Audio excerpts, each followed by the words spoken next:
सिंध अंदर पानी की खोट खिलाफ बबरलोए बाईपास से समाजी अगवान शाइस्ता खोसो की अगवाणी में आबादगारनि हथनि में प्ले कार्ड खणी एहतजाजी मुज़ाहिरो करे धरणो हंयो आहे, जॾहिं त वफ़ाक़ी वज़ीर ख़ुर्शीद शाह जे घर आॾो बि आबादगारनि एहतजाज कयो आहे।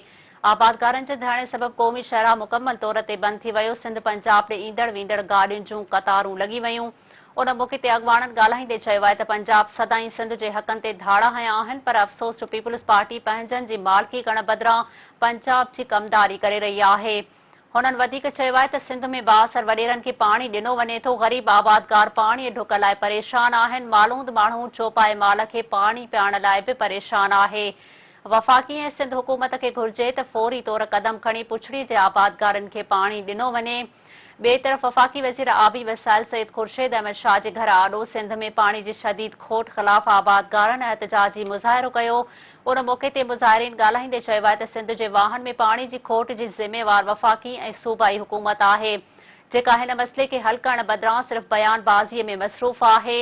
सिंध जा आबादगार पाणी ढुक लाइ परेशान थी विया आहिनि ऐं ज़रई ज़मीनूं बंजर बणिजी रहियूं आहिनि ऐं फ़सुल सुकी रहिया आहिनि। हुननि जो चवणु हुयो त वफ़ाक़ी ऐं सूबाई हुकूमतुनि जो इहो रवैयो सिंध जी ज़राअत सां दुश्मनी आहे। मुज़ाहिरीन अपील कंदे चयो आहे त फौरी तौर वाहन में पाणी ॾिनो वञे।